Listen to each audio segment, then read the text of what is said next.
The Selfish Crocodile by Foston Charles and illustrated by Michael Terry.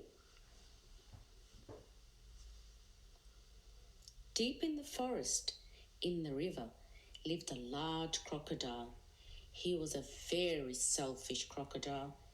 He didn't want any other creature to drink or bathe in the river. He thought it was his river.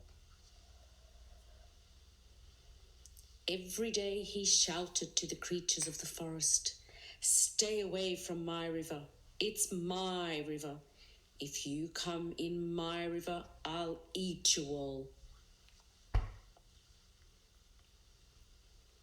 So there were no fish, no tadpoles, no frogs, no crabs, no crayfish in the river.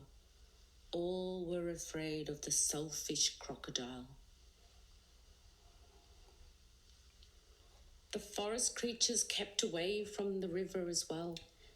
Whenever they were thirsty, they went for miles to drink in other rivers and streams.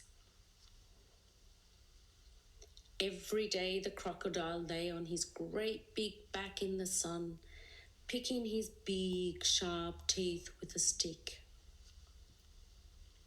But early one morning, the forest was awakened by a loud groaning sound. Something was in terrible pain. The creatures thought that it was an animal caught by the crocodile.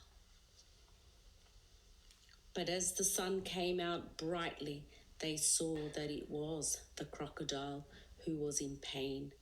He was laying on his big back, holding his swollen jaw, and he was crying real tears.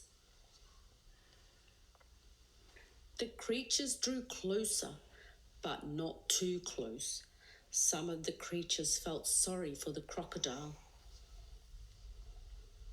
"What's the matter with him?" asked a deer. "I don't know," said a squirrel. "Maybe he's going to die," chirped a bird. "If that happens, it'll be safe to go in the river," grunted a wild pig. The animals thought about this. They hung from branches, they hung from vines, they buzzed in the air, and they shook their heads as they watched the great big crocodile in pain. No animal tried to help.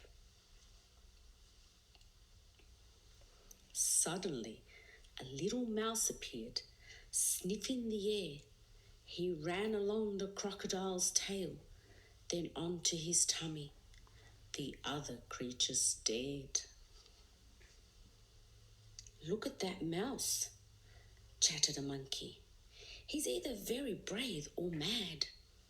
"He's going to be eaten for sure," said an iguana. The mouse crept along the crocodile's big neck and into his open mouth. There was a hush in the forest. The mouse got hold of something and pulled and pulled and pulled. Then he put it on his shoulder and walked out of the crocodile's mouth. There was a loud cheer from the astonished creatures. The crocodile sat up and said, "I don't feel any more pain. It's all gone." Then he saw the mouse walking down his tummy, carrying an enormous crocodile tooth on his shoulder. "Your bad tooth was giving you the toothache," answered the mouse, turning around to face the now smiling crocodile. "Do you want it back?" "Oh, no, no, no, no, get rid of it. And when you've done that, come back. I'll have a present for you." The mouse went and buried the bad tooth under a tree, and when he returned, the crocodile had a nice, juicy nut waiting for him. As the crocodile watched the mouse eating the nut, he said to him, "You were very clever getting rid of my toothache. and kind too. I am so grateful. But what shall I do if my toothache comes back? Don't worry, I'll help you take care of your teeth, answered the mouse, nibbling. Soon the crocodile and the mouse were the best of friends.